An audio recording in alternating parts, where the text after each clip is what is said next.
Saat 13:29 ve Güllü'yle ilgili yeni bir yayın açmak istedim. Çünkü yeni gelişmeler var arkadaşlar. Güllü'nün öldürülmesinin üzerinden polisin ve savcılığın çalışmaları Tuğya'nın cezaevine girmesiyle neticelenmedi elbette.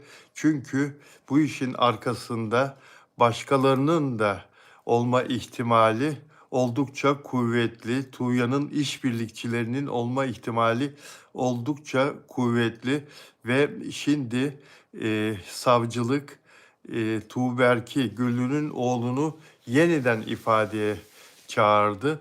Oğlu Tuğberk bütün bildiklerini ve kendisine sorulan soruları yeni baştan, yeniden hatırladıklarıyla, hatırlamadıklarıyla tekrar vereceği ifadede anlatacak ve bu sefer Tuğberk'in işi çok da kolay e, değil, çok da kolay değil. Çünkü polisin ve savcılığın elindeki bilgiler biraz daha genişledi arkadaşlar. Zaten toplumda Tuğberk'e belli bir kızgınlık var. Senin annenin öldüğü sabah sen niye komşunun terasından merdiven uzatarak kendi evinizin terasına geçiyorsun? Camı, 2 kat camı kırıyorsun, eve giriyorsun ve kasayı boşaltıyorsun. Annenin altınlarını, parasını alıyorsun ve çıkıyorsun. Bu arada evden belli başlı bazı delilleri de ortadan kaldırmış olabilir. Şu veya bu nedenle kız kardeşini, ablasını korumak, kendisini koruma sebebiyle bunları yapmış olabilir. Bilemeyiz. Ben bir gazeteci olarak soruyorum burada. Dolayısıyla polisler ve sayın savcı, başsavcı benden daha fazla soruyor. Tuğberk, sen o eve annen ölür ölmez neden camları kırarak, kendini de tehlikeye atarak girdin? Bıraksaydın da her şey yerli yerinde dursaydı ve polisin işi kolaylaşsaydı. Şimdi Tuğberk için de yeniden ifade verme zamanı ve Güllü'nün şüpheli ölümüyle ilgili kan donduran yeni bir perde açılıyor arkadaşlar. Sadece Tuğberk'le ilgili değil bu. Kızı Tuğyan'la Kervan arasındaki telefon görüşmeleri. Hatırlarsanız Sultan kendi ifadesinde olay gecesini anlatırken e, Tuğya'nın salondan çıkıp içeriye geçtiğini ve sevgilisi Kervan'la telefon görüşmesi yaptığını söylemişti. Kervan'la o olay gecesi telefon görüşmesi yapması elbette ki tek değil. Kervan'la her ne kadar sık sık tartışsalar, kavga da etseler, Tuğyan Kervan'la adeta bir işbirliği içindeymiş hissini doğuracak şekilde çok telefon görüşmesi yapmış arkadaşlar ve bunlardan biri de şu anda size anlatacağım, yaptığım araştırmada hazırladığım metinde yer alıyor. Tuğyan ve sevgilisi Kervan arasında görüntülü konuşmada e, Tuğya'nın odasındaki o açık pencere detayı da var arkadaşlar. Açık pencere detayı. Güllü'nün düştüğü o açık pencere detayı olaydan 5 saat önce gerçekleştirilen görüntülü telefon konuşmasında e, esas olarak alınmış arkadaşlar. Ve Kervan Tuğyan'ı cep telefonuna yılan olarak kaydetmiş arkadaşlar. Yılan olarak kaydetmiş. Sultan'ın yeniden ifadeye çağrıldığını biliyoruz bu arada. Sultan da ev hapsinde şu anda biliyorsunuz. Yeniden ifadeye çağrıldı. Ve Güllü'nün oğlu Tuğberk'in de ifade vermesini bekliyoruz. Şimdi Yalova'da balkondan düşerek öldürülen, Çınarcık'taki evde balkondan düşerek öldürülen Güllü'nün vefatının ardından sular durulmuyor. Savcılık Tuğyan'ı cezaevine gönderdi, topladığı delillerle ancak savcılığın ve polisinin aklındaki şüpheler bu olayın çok daha geniş kapsamlı olabileceği şeklinde. Dün Ferdi Aydın'ın bir açıklaması vardı. Burada anlatmıştım size. Bu olayın arkasında 7-8 kişi daha olduğunu düşünüyorum demişti Ferdi Aydın da ve savcılık da zaten bu konuda şüpheler duyduğu için soruşturmayı genişleterek sürdürüyor arkadaşlar.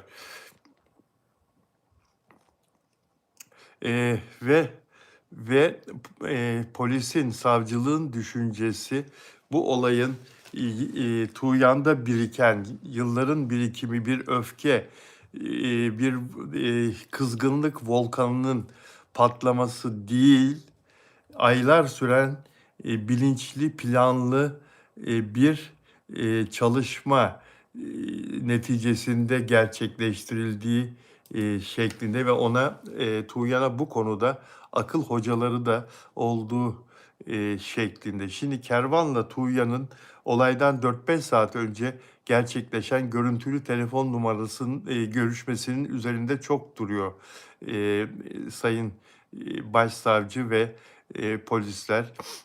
Soruşturmanın odağındaki en kritik gelişme Tuğyan ve Kervan arasındaki bu son görüntülü telefon görüşmesi. Olay günü, olaydan 5 saat önce. Zaten Tuğyan eve gelip gidiyordu yanındaki Sultan'la beraber.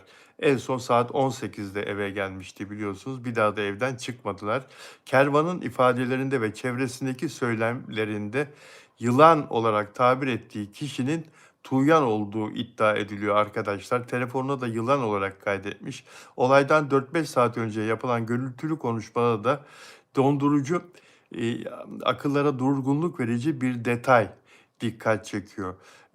Bu pencerenin görüntülü konuşmada ne işi var arkadaşlar? Tuğyan'ın odasındaki Güllü'nün düştüğü pencerenin ne işi var bu telefon görüşmesine? Güllü'nün hayatını kaybettiği o meşhur pencere konuşma sırasında açık. Konuşma sırasında açık. Tuğyan'ın odasında yapılan konuşma, Tuğyan odasından konuşuyor görüntülü olarak.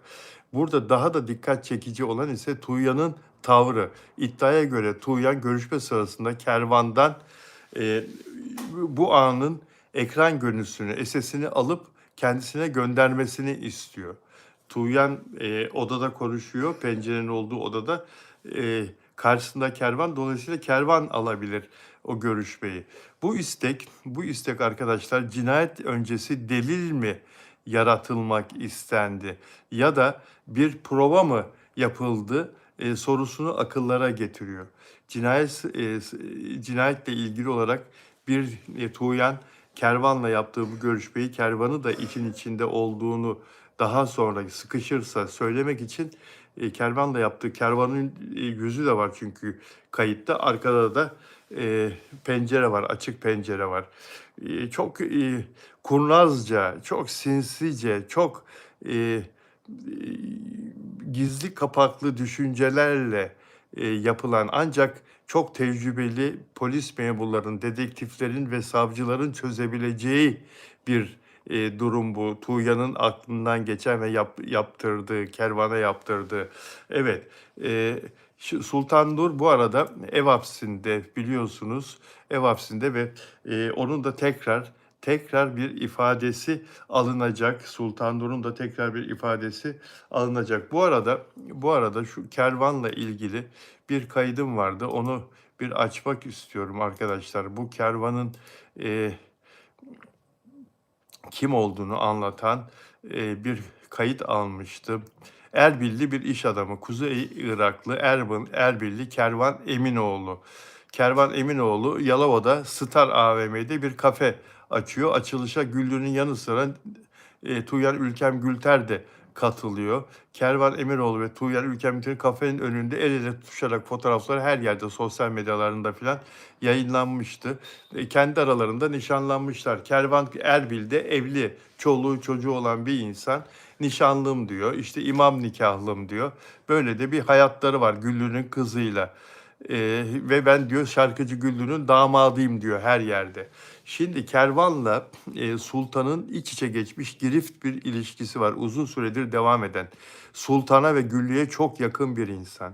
Kervan Güllü'yü çok takdir ediyor ve onun kızı olması hasebiyle deli dolu da olsa, çılgın da olsa, çılgınlıklar da yapsa, aykırılıklar da yapsa, sık sık kavga da etseler, Tuğyan'la ilişkisini sürdürmekten yana olan evli bir adam profili. Çünkü Güllü'nün kızıyla çıkıyorum. Kendi topraklarında, Irak'ta filan bizim sanatçılarımız biliyorsunuz çok popüler, çok meşhur. İbrahim Tatlıses için ölürler, Ebru Gündeş için ölürler, Güllü için ölürler. Şimdi Kervan da kendince ben diyor Güllü'nün damadıyım diyor. Her gün kavga ediyor, tartışıyor telefonda. Tuğyan'la ama ilişkisini de bir şekilde devam ettiriyor ve ve Tuğyan'ın da annesiyle ilgili düşüncelerini, planlarını, projelerini Kervan'la paylaştığı, ona sık sık söylediği iddia ediliyor. Bunlar bir iddia. Kervan isterse bağlanıp düşüncelerini, duygularını yok o öyle değil böyle diye anlatabilir. Ve deniliyor ki annesine yapacağını Kervan'a da söylüyordu. Bu arada işte Kervan da bu işin içinde mi değil mi bunu biz bilemeyiz arkadaşlar. Savcılığın yapacağı soruşturma ortaya çıkarabilir. Ancak dün Ferdi Aydın'ın söylediği bu olayın arkasında 7-8 kişi daha var. Tuğyan'a en yakın insanlar bu işin arkasındadır düşüncesini akıllara getiriyor arkadaşlar. Dolayısıyla Kervan içinde daha evvel savcılık e, ifadesiyle başvurduğu halde yeniden bir sorgulama, yeniden detaylı bir sorgulama ve zaten teknik takip altında, teknik takip içinde olduğunu da düşünüyorum arkadaşlar. Ve bu arada evet Tuğberk'in camı kırıp girmesinden söz etmiştim. Eve girmesinden söz etmiştim. E, Ferdi Aydın dün bir cümle söyledi. Tuğberk'le ilgili, Tuğberk Yağız'la ilgili, Gül'ün oğluyla ilgili. Bu kurnaz kasadaki altınları, parayı da ve delil olabilecek şeyleri de evden aldı diyor ve Tuğberk'i de suçluyor Ferdi Aydın. E,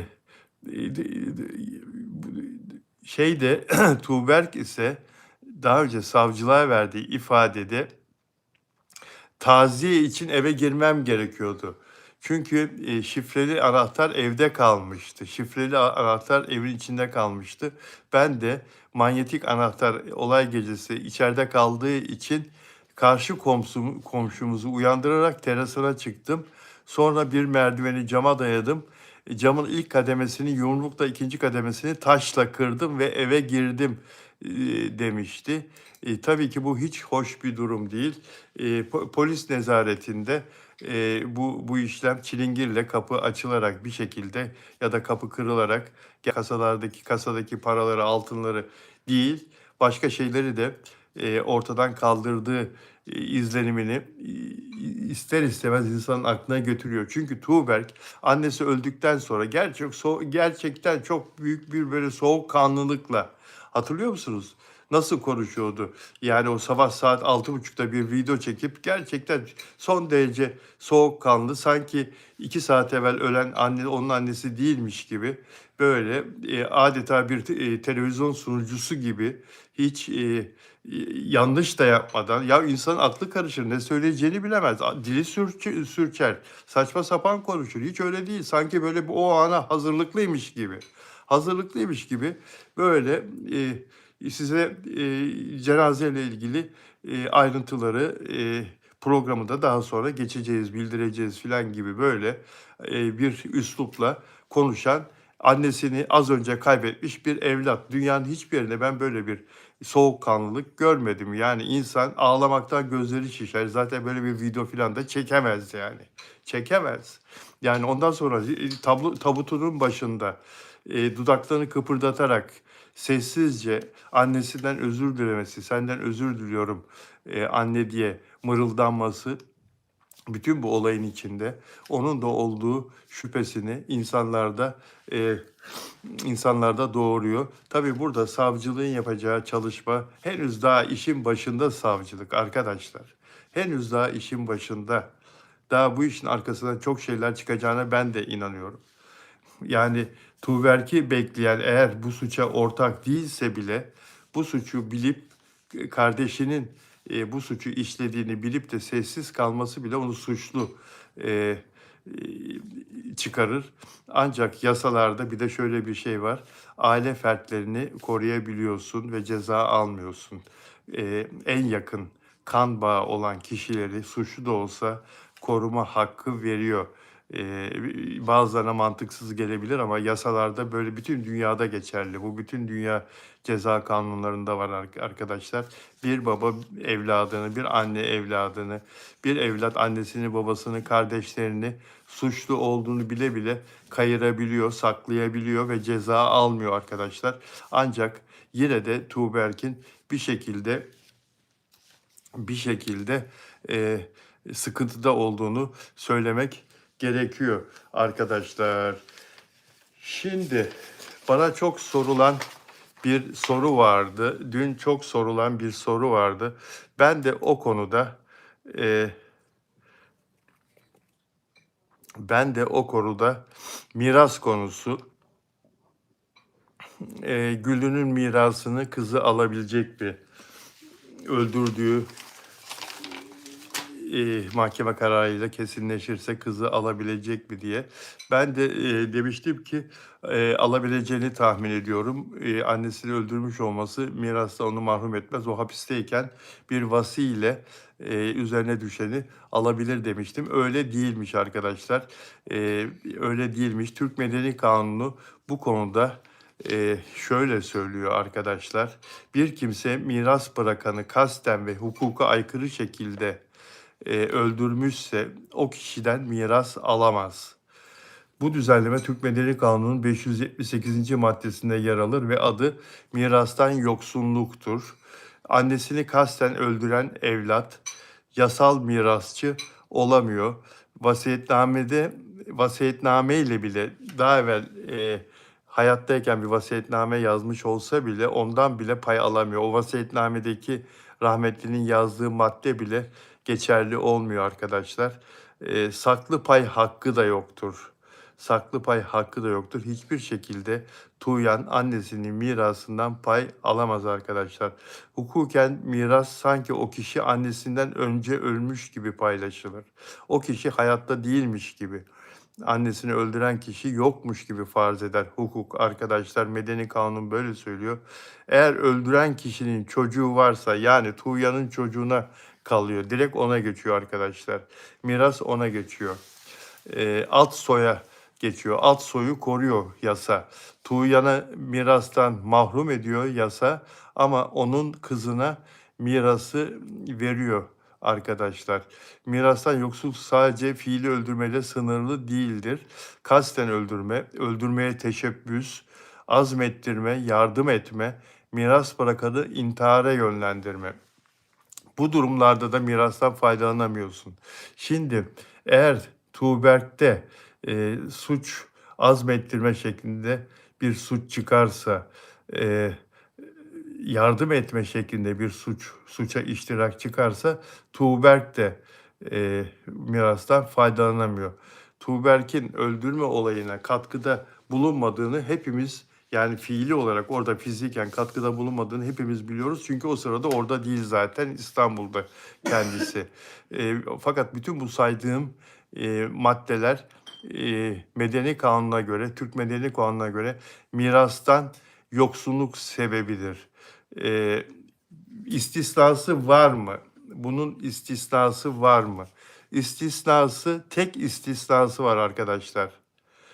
E, Anne bu cinayet sırasında ölmeden önce affederse kızını o zaman ve bu kayıt altına alındıysa o sırada şahitler ya da bir video kamerası ya da bir tape kayıt altına alındıysa, ispat edilirse mahkemede mirastan mahrum olmaz katil. Bunun tek istisnası budur arkadaşlar. Yasadan okuyayım. Anne hayattayken bu fiili açıkça affetmişse mirastan yoksunluk ortadan kalkar. Affın ispatlanması gerekir. Son nefesini vermeden evvel Güllü, evet beni kızım öldürdü ama Ben onu affediyorum. Ben onu affediyorum. Allah hesabını Allah sorsun. Ben onu affediyorum deseydi o zaman mirastan çok acı bunu böyle söylemek ama yasadaki maddeyi de hatırlatmam gerekiyor. Yasadaki bu ayrıntıyı da söylemem gerekiyor. Evet, ve ceza davasıyla bağlantılı mirastan mahrumiyet olayı ceza mahkemesinde yani ağır ceza mahkemesinde yargılanacak Tuğyan ve eğer öldürdüğü mahkemede hükme bağlanırsa ceza mahkemesine kasten öldürme kararı verilirse miras hukukunda da bu bağlayıcıdır. Ancak miras davası için mutlaka hükmü beklenmesi şart değildir. Yani mutlaka Tuğyan'a verilecek hapis cezası kararını beklemek şart değildir. Fiil sabitse miras hukukunda ayrıca değerlendirilir. Yani Tuğyan'ın öldürdüğü sabitse davalar sürerken mahkeme, miras mahkemesi, veraset mahkemesi, mirası paylaştıracak olan mahkeme o ceza davasının bitmesini beklemez. Görünen köy kılavuz istemez diyerek özellikle hukukta da bu böyledir. Miras davasını neticelendirebilir. Nasıl olsa bu öldürdü, bu katil çıkacak. Mahkeme, Ağır Ceza Mahkemesi'nin seyri o şekilde gidiyor. Mirastan onun payını vermiyoruz. İşte kızına, onun kızına veriyoruz şeklinde bir karar alabilir. Annesini kasten öldüren biri annesinden tek kuruş miras alamaz. Hukuk burada kan bağına değil, adalete bakar. Hukuk burada kan bağına değil, adalete bakar. Yani anne katili, baba katili, evlat katili olmanın çok ağır yaptırımı var. Ve bu medeni hukukta da karşımıza, miras davasında, miras hukukunda da karşımıza çıkıyor arkadaşlar. Yani şunu söylemek lazım. Yapanın yanında hiçbir zaman kâr kalmadığı gibi sultanın da, Tuğyan'ın da bu yaptığının karşılığını çekeceği, alacağı ceza dışında da onun çok ağzından dilinden düşürmediği 2 tane dairemiz var. Annemi öldür, 2 daire senin şeklinde sağa sola vaatlerde bulunduğu kendisi gayrimenkullerle ilgili kendisinin hiçbir yaptırımı olamayacak. Bundan sonra hiçbir yaptırımı olamayacak. Bu arada Raşit, Güllü'nün kardeşi Raşit, dün anlatmıştım size burada arkadaşlar ve tekrar bir mesaj yayınlamış kendisi ve bu olayın peşini bırakmaya hiçbir şekilde bırakmayacağını ve kardeşinin Güllü'nün kanını yerde kalmayacağını, kendi hesabını henüz görmediğini ama öfkesinin çok büyük olduğunu söylemiş. Tuğberk ve Tuğyan için ikisini de sorumlu tutuyor Raşit. Tuğyan'ın sadece delillerle ispatlanmış olması annesini öldürdüğüne, Tuğberk'in şu anda böyle bir sorumluluk altında gözükmemesi Raşit'i durdurmuyor. Onun için tıpkı o da Ferdi Aydın gibi düşünüyor. Bu işin arkasında başka insanlar da var. Tuğyan yaptıysa Tuğberk de bunun böyle olacağını biliyordu ve o da sessiz kaldı. O da sustu. O da sorumludur annesinin ölümünden şeklinde konuşuyormuş Raşit ve Tuğberk de bu konuda çevresindeki insanlara ya şuna söyleyin benim hiçbir ilgim yok. Saçma sapan konuşmasın sağda solda diye dayısıyla ilgili böyle bir konuşma yaptığı iddia ediliyor arkadaşlar. Tuğyan'ın çocukluğundan itibaren annesinden şiddet gördüğünü söylemesi Güllü'nün bazı yakınlarını da çok üzdü. Cezadan kurtulmak için ölmüş kadını suçluyor. Annem bizi tahta kaşıkla döverdi, kemerle döverdi şeklinde. Dün burada da anlattım. YouTube'da da o videoyu da izleyebilirsiniz. Tuğya'nın ifadesinde polislere söylediği, Güllü'nün arkadaşları, Güllü'nün yakınları Tuğya'nın bu ifadelerini kabul etmediklerini, kınadıklarını söylüyorlar. Ölünün arkasından bu şekilde konuşulmaz. Hem kadının hayatına kıydın, hem kadını hayattan kopardın, hem de karalıyorsun şeklinde Tuğyan'a sitem ettiklerini de burada söyleyebilirim arkadaşlar. Ve Sultan'ın ifadesinin çok yeni bir ve çok daha kapsamlı bir metni ulaştı elime. Şimdi bu videoyu sonlandırıyorum arkadaşlar. Sultan'ın ifadesinin çok kapsamlı, çok yeni ve sürprizlerle dolu olan o metne şimdi geçeceğim. Onu konuşacağız arkadaşlar. Beğen yaparsanız ve abone olursanız, abone olarak takip ederseniz memnun olurum. Ayrıca yorumları da eksik etmezseniz videonun altına memnun olurum dostlar. Görüşmek üzere. Şimdi diğer videoya hemen başlayacağım. Sultan'ın ifadesi geldi. Şimdi düştü buraya. Hemen başlayacağız arkadaşlar.